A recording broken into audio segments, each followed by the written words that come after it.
The Wonderful Wizard of Oz by L. Frank Baum. Chapter 12. The Search for the Wicked Witch. The soldier with the green whiskers led them through the streets of the Emerald City until they reached the room where the guardian of the gates lived. This officer unlocked their spectacles to put them back in his great box, and then he politely opened the gate for our friends. "Which road leads to the Wicked Witch of the West?" asked Dorothy. "There is no road," answered the guardian of the gates. "No one ever wishes to go that way." "How then are we to find her?" inquired the girl. "That will be easy," replied the man. "For when she knows you are in the country of the Winkies, she will find you, and make you all her slaves." "Perhaps not," said the Scarecrow, "for we mean to destroy her." "Oh, that is different," said the guardian of the gates. "No one has ever destroyed her before. So naturally I thought she would make slaves of you, as she has of the rest. But take care, for she is wicked and fierce, and may not allow you to destroy her. Keep to the west, where the sun sets, and you cannot fail to find her." They thanked him and bade him goodbye, and turned toward the west, walking over fields of soft grass dotted here and there with daisies and buttercups. Dorothy still wore the pretty silk dress she had put on in the palace, but now, to her surprise, she found it was no longer green, but pure white. The ribbon around Toto's neck had also lost its green color, and was as white as Dorothy's dress. The Emerald City was soon left far behind. As they advanced, the ground became rougher and hillier, for there was no farms nor houses in this country of the West, and the ground was untilled. In the afternoon, the sun shone hot in their faces, for there were no trees to offer them shade, so that before night Dorothy and Toto and the lion were tired and lay down upon the grass and fell asleep, with the woodman and the Scarecrow keeping watch. Now the Wicked Witch of the West had but one eye, yet that was as powerful as a telescope, and she could see everywhere. So, as she sat in the door of her castle, she happened to look around and saw Dorothy lying asleep with her friends all about. They were a long distance off, but the Wicked Witch was angry to find them in her country, so she blew upon a silver whistle that hung around her neck. At once there came running to her from all directions a pack of great wolves. They had long legs and fierce eyes and sharp teeth. "Go to those people," said the witch, "and tear them to pieces." "Are you not going to make them your slaves?" asked the leader of the wolves. "No," she answered. "One is of tin, and one of straw. One is a girl, and another a lion. None of them is fit to work, so you may tear them into small pieces." "Very well," said the wolf, and he dashed away at full speed, followed by the others. It was lucky the Scarecrow and the woodman were wide awake and heard the wolves coming. "This is my fight," said the woodman, "so get behind me, and I will meet them as they come."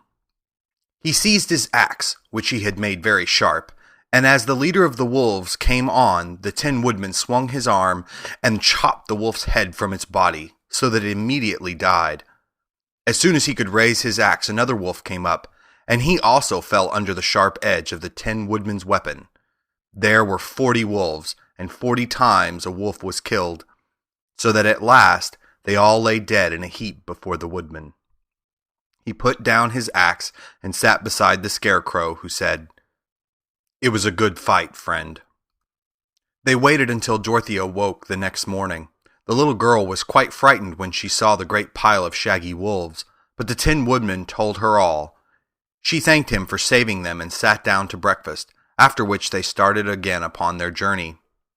Now this same morning the Wicked Witch came to the door of her castle and looked out with her one eye that could see far off. She saw all her wolves lying dead, and the strangers still traveling through her country. This made her angrier than before, and she blew her silver whistle twice. Straightway a great flock of wild crows came flying toward her, enough to darken the sky, and the Wicked Witch said to the King Crow, "Fly at once to the strangers, peck out their eyes and tear them to pieces."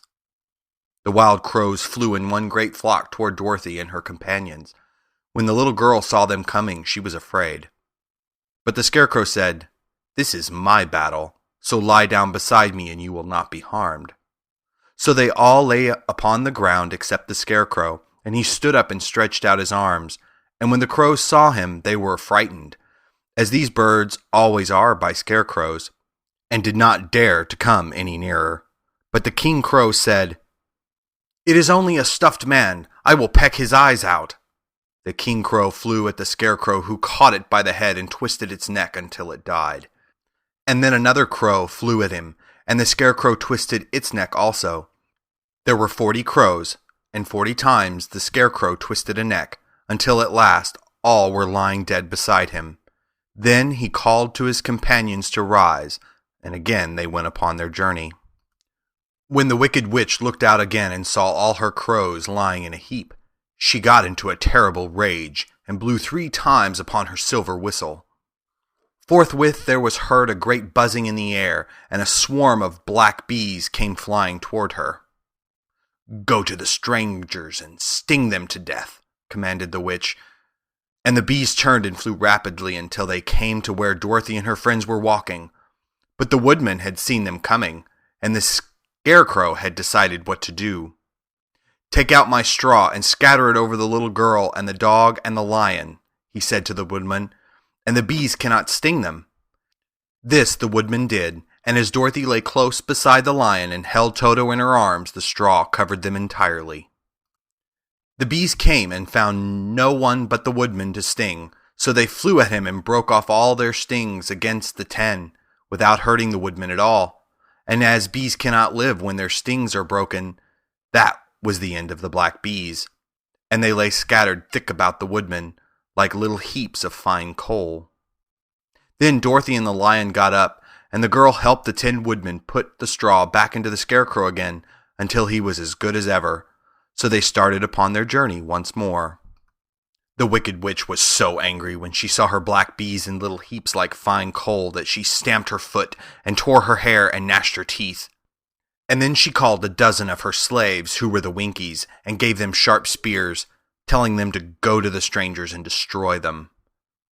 The Winkies were not a brave people, but they had to do as they were told, so they marched away until they came near to Dorothy. Then the lion gave a great roar and sprang towards them, and the poor Winkies were so frightened that they ran back as fast as they could. When they returned to the castle, the wicked witch beat them well with a strap and sent them back to their work, after which she sat down to think what she would do next. She could not understand how all her plans to destroy these strangers had failed. But she was a powerful witch, as well as a wicked one, and she soon made up her mind how to act. There was, in her cupboard, a golden cap, with a circle of diamonds and rubies running round it. This golden cap had a charm.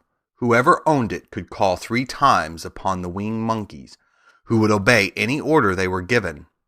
But no person could command these strange creatures more than 3 times. Twice already the wicked witch had used the charm of the cap. Once was when she had made the Winkies her slaves, and set herself to rule over their country. The winged monkeys had helped her do this. The second time was when she had fought against the great Oz himself, and had driven him out of the land of the West. The winged monkeys had also helped her in doing this. Only once more could she use this golden cap, for which reason she did not like to do so until all her other powers were exhausted. But now that her fierce wolves and her wild crows and her stinging bees were gone, and her slaves had been scared away by the cowardly lion, she saw that there was only one way left to destroy Dorothy and her friends.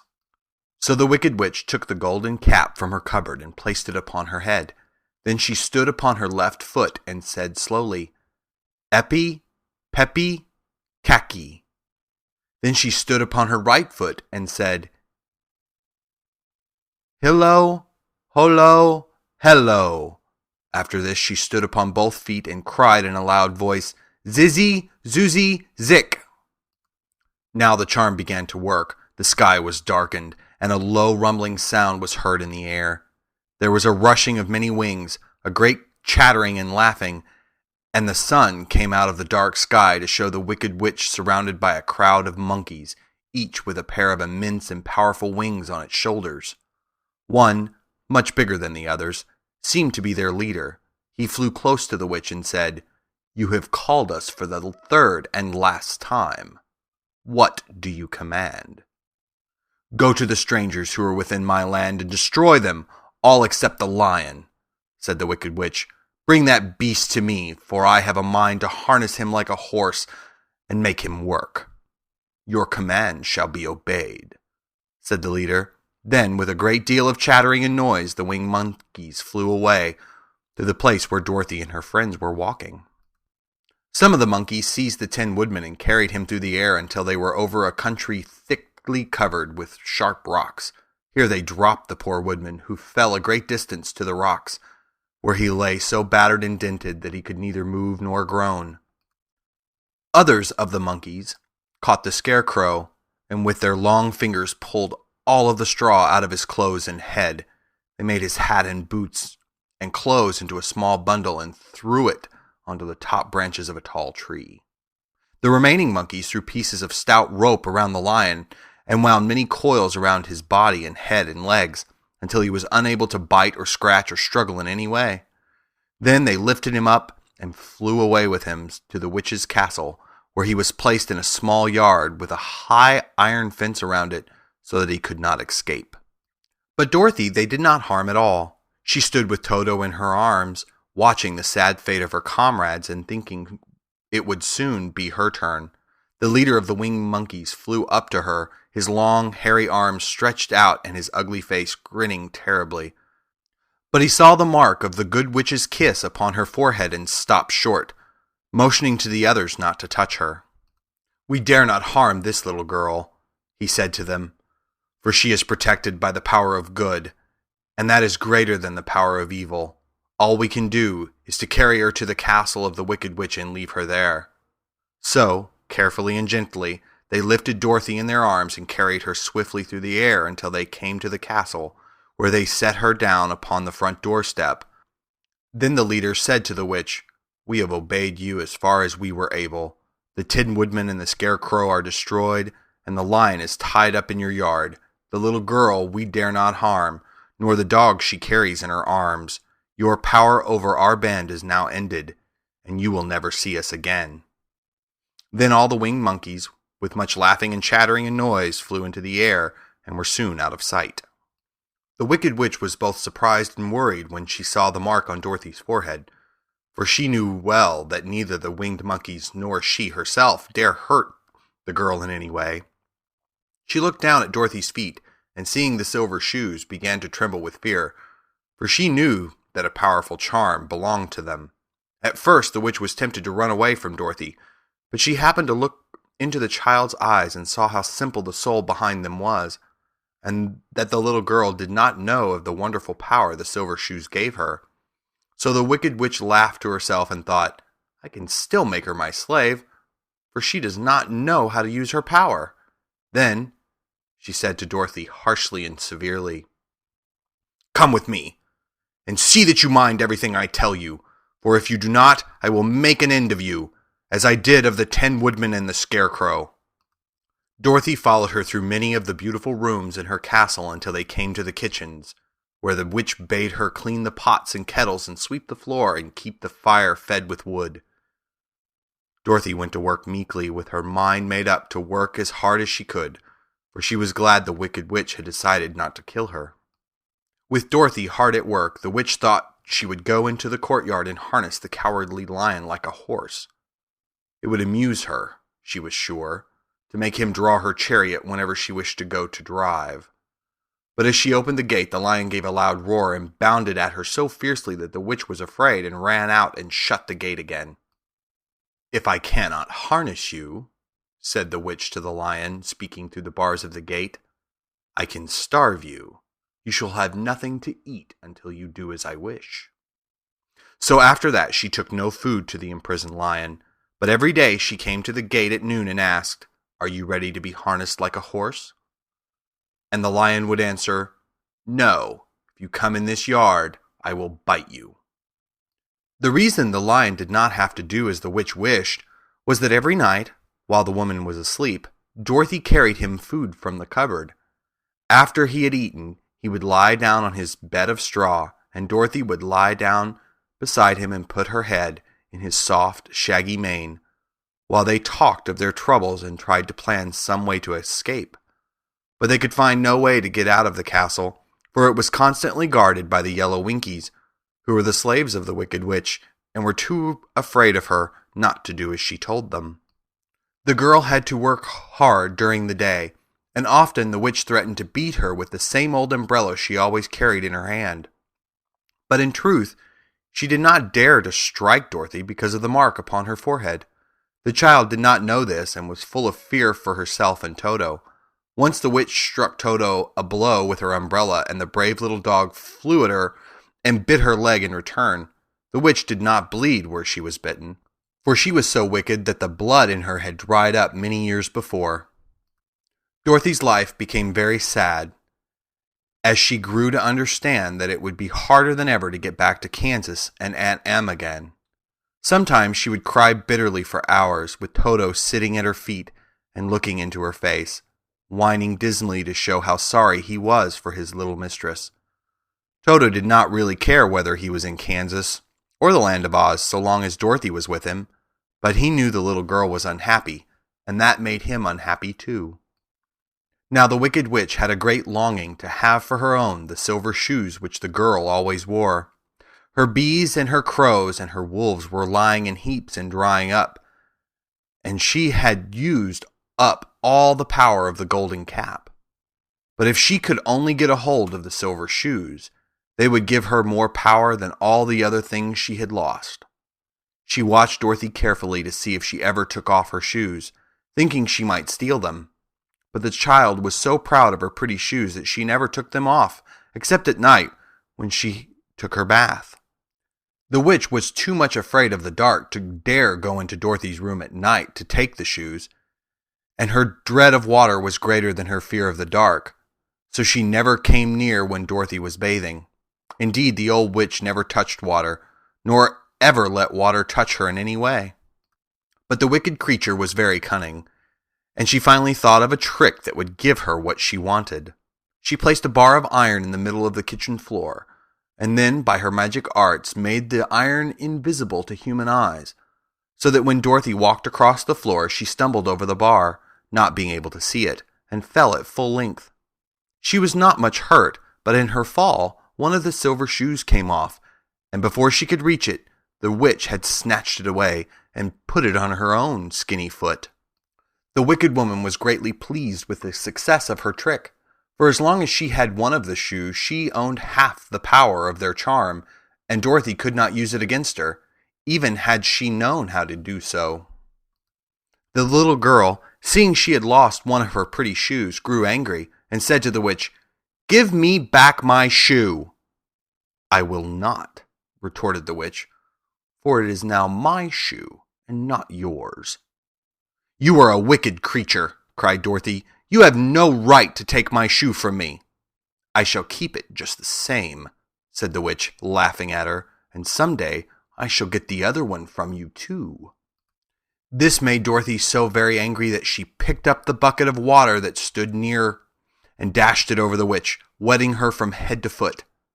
Instantly the wicked woman gave a loud cry of fear, and then, as Dorothy looked at her in wonder, the witch began to shrink and fall away. "See what you have done," she screamed. "In a minute I shall melt away."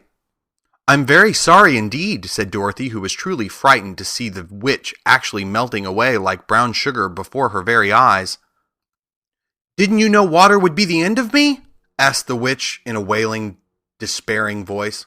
"Of course not," answered Dorothy. "How should I?" "Well, in a few minutes I shall be all melted, and you will have the castle to yourself. I have been wicked in my day, but I have never thought a little girl like you would ever be able to melt me and end my wicked deeds. Look out! Here I go!" With these words, the witch fell down in a brown, melted, shapeless mass and began to spread over the clean boards of the kitchen floor. Seeing that she had really melted away into nothing, Dorothy drew another bucket of water and threw it over the mess. She then swept it all out the door. After picking out the silver shoe, which was all that was left of the old woman, she cleaned and dried it with a cloth and put it on her foot again. Then, being at last free to do as she chose, she ran out to the courtyard to tell the lion that the Wicked Witch of the West had come to an end, and that they were no longer prisoners in a strange land. End of chapter 12.